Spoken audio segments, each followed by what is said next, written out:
साधक में ये दो वृत्तियां नाम पैदा करता है। पहला, अंतःकरण के सारे दोषों को भगाना। दूसरा, अंतःकरण में दैवी संपदा के सद्गुण स्थापित करना। तुम्हें नहीं करना, वो नाम कर रहा है, पर तुम चुप रहो। पर यहां चुप रहा नहीं जाता, विचलित हो जाते हैं। जहां असत प्रेरणा हुई तो या तो ऐसी क्रिया कर दी या वो ऐसे दुखी हो गए, हमारे मन में तो ऐसा आता है वैसा। चुप रहो, ऑपरेशन शुरू है तो मवाद निकलेगा, गंदगी निकलेगी, और जो गंदगी निकलेगी तो फिर अच्छे से वो घाव भर जाएगा। जितना दोष निकल रहा है उतना ही सद्गुण आ रहा है। अंतःकरण में भागवतिक सद्गुणों की प्रतिष्ठा होने में देर नहीं लगेगी। किसको? जो नाम जपने के साथ नाम का ध्यान करता है या नाम जपने के साथ रूप का ध्यान करता है। अब उसके हृदय में भगवत स्वरूप, पवित्रता, शांति, संतोष, निर्भयता, निश्चिंतता, समस्त दैवी संपदा प्रकाशित हो गई। अब तो एक एक नाम के साथ उसको स्वाद मिलने लगा और दिव्य स्वरूप भगवान का उसके हृदय में झलकने लगा। अब भगवान के रूप की प्रतिष्ठा उसके मानस नेत्रों में हो गई। लीला में प्रवेश, सेवा का अधिकार, सब भाव स्वरूप की जागृति, सब पूरा का पूरा प्रकरण ध्यान से बार बार सुनना। जब कोई साधक नाम जब प्रारंभ करता है, नाम जाकर के अंदर ज्ञान जागृति नहीं करता। प्रारंभ में सुप्त वासना प्रवृत्तियां जो छुपी उनको जागृत करता है। उठ और भाग यहां से। अब वो कुसंस्कार, दुर्गुण, दुराचार दल के दल वहां हैं अंतःकरण में। जैसे जैसे साधक नाम जब बढ़ाता है वैसे वो अपने बल के साथ प्रकट होते हैं।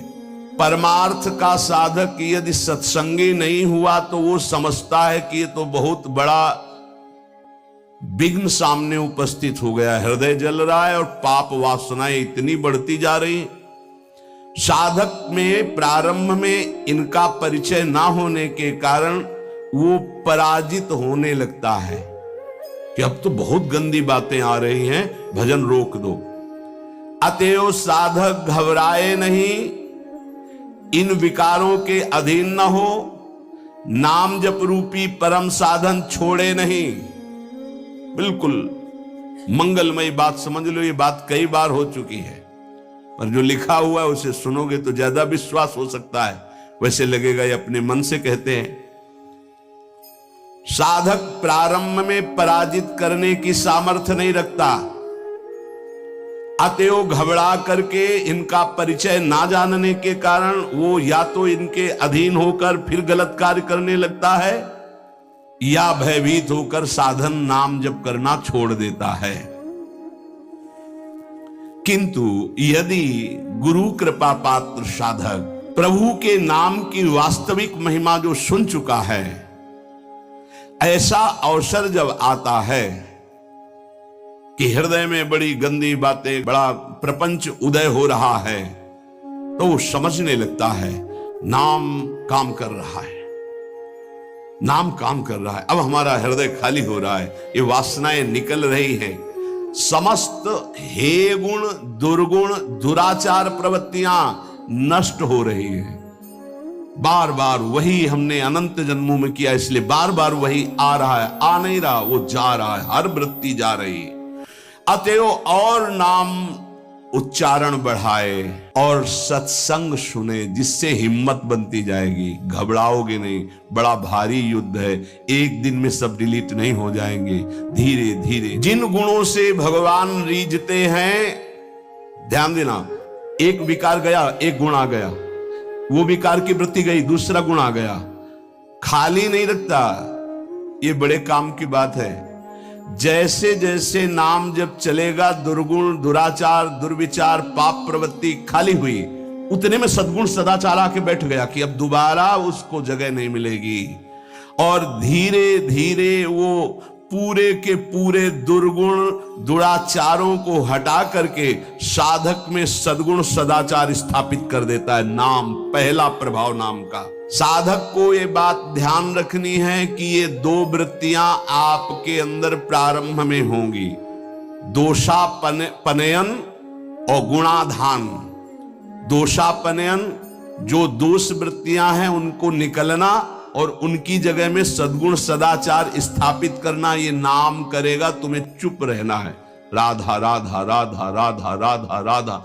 विचलित नहीं होना कि मन बहुत हमारा परेशान करता है, बहुत विकार आ रहे हैं, अब कैसे रहूं। खुशी मनाओ, गंदी बातें निकल रही हैं। पर साधक कैसे खुशी मनावे? वो तो मन में तदात्म में, तो मन में जलन हो रही है और वो निकल रहे हैं तो वो समझ रहा है आ रहे हैं, और फिर वो उनसे या तो द्वेष कर बैठता है या तो राग द्वेष कर बैठता है, क्यों आ रहे हैं, क्यों ऐसा ऐसा, उनकी सत्ता दृढ़ हो रही। और या फिर उसी आचरणों में लग जाता है तो रागात्मक या द्वेषात्मक वृत्ति से वो टिक जाते हैं, खाली नहीं हो पाते, इसीलिए लंबा समय निकल जाता है, कोई लाभ उसको समझ में नहीं आता। साधक में ये दो वृत्तियां नाम पैदा करता है। पहला, अंतःकरण के सारे दोषों को भगाना। दूसरा, अंतःकरण में दैवी संपदा के सद्गुण स्थापित करना। तुम्हें नहीं करना, वो नाम कर रहा है, बस तुम चुप रहो। पर यहां चुप रहा नहीं जाता, विचलित हो जाते हैं। जहां असत प्रेरणा हुई तो या तो ऐसी क्रिया कर दी या वो ऐसे दुखी हो गए, हमारे मन में तो ऐसा आता है वैसा। चुप रहो, ऑपरेशन शुरू है तो मवाद निकलेगा, गंदगी निकलेगी, और जो गंदगी निकलेगी तो फिर अच्छे से वो घाव भर जाएगा। जितना दोष निकल रहा है उतना ही सद्गुण आ रहा है। कितना सुंदर बात है, अगर ये न समझ पाए तो परेशानी पड़ जाएगी। बिल्कुल निश्चिंत रहिए, तुम्हारे अंदर काम क्रोध लोभ जो भी दोष दिखाई दे रहे हैं आ नहीं रहे, जा रहे हैं, जा रहे हैं, और वो जगह खाली नहीं हो रही, वहां दैवी संपदा भर रही जिससे भगवान प्रसन्न होते हैं। यदि हम नामोच्चारण के साथ साथ नाम का ध्यान शुरू कर दें तो और जल्दी दिव्य सद्गुण आ जाएंगे। अंतःकरण में भागवतिक सद्गुणों की प्रतिष्ठा होने में देर नहीं लगेगी। किसको? जो नाम जपने के साथ नाम का ध्यान करता है या नाम जपने के साथ रूप का ध्यान करता है। दुर्गुणों दुराचारों की जो प्रवृत्तियां हैं, बहुत सुंदर सुगम उपाय है उनके निकालने का नाम जप। नाम जप से ही निकलते हैं। सद्गुण सदाचार ये खाली हृदय में आकर बैठने लगते हैं। बहुत बढ़िया प्रक्रिया है, बस समझ लो, कोई प्रश्न नहीं रह जाएगा। जैसे जैसे तुम्हारा भगवत चिंतन अधिक बढ़ेगा तो काम क्रोध लोभ मोह मद मत्सर ये पूरा का पूरा अपना प्रभाव दिखा के नष्ट हो जाएंगे। ये पूरे के पूरे नष्ट हो जाएंगे ऐसा शब्द नहीं आया, प्रभाव दिखा के नष्ट हो जाएंगे। जितना इनमें पावर हो पूरा पावर दिखाएंगे तुम्हें परास्त करने के लिए। नाम छोड़ दो, संसार में आ जाओ। पर जो साधक जमा रहता है राधा राधा राधा, अब उनके अनर्थ और दुष्परिणाम और अनिष्ट चिंतन ये सब कुछ छूट गया। नाम से पूर्व पाप भस्म हुए, वर्तमान का जो अनर्थ है, दुष्परिणाम है, अनिष्टकारी चिंतन है, वो छूट गया। अब उसके हृदय में आनंद का प्रादुर्भाव हुआ। अब उसके हृदय में भगवत स्वरूप पवित्रता, शांति, संतोष, निर्भयता, निश्चिंतता, समस्त दैवी संपदा प्रकाशित हो गई। अब तो एक एक नाम के साथ उसको स्वाद मिलने लगा और दिव्य स्वरूप भगवान का उसके हृदय में झलकने लगा। अब भगवान के रूप की प्रतिष्ठा उसके मानस नेत्रों में हो गई। पूरा का पूरा प्रकरण ध्यान से बार बार सुनना। अब उसके हृदय में जो आनंद आया, उस आनंद में उसे आत्मस्वरूप का बोध हो जाता है। मन अद्भुत आनंदित, तो भगवत दृष्टि जागृत हो गई। ये दो अधकचरी दशा के नाम जापक होते हैं, इनकी बड़ी दुर्दशा होती है। मुख से तो नाम उच्चारण करते हैं और शरीर के आचरण करते हैं वही जो मन बुद्धि कहते हैं, तो उनका वास्तविक नाम जप नहीं हो पाता, क्योंकि थोड़ी देर मुख से नाम उच्चारण कर लिया, फिर असत आचरण किए, असत चिंतन किए, तो ये जो अधकचरापन है ये बहुत कष्ट देने वाला है। सच्चा नाम स्मरण जो पीछे वर्णन किया गया। आपको परास्त नहीं होना, बराबर नाम।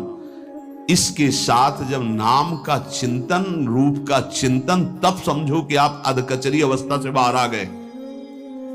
अभी तो बहुत गंदी बातें चिंतन में आती हैं, अभी तो लड़ना पड़ेगा। इतना तो लड़ने के लिए तैयार रहो।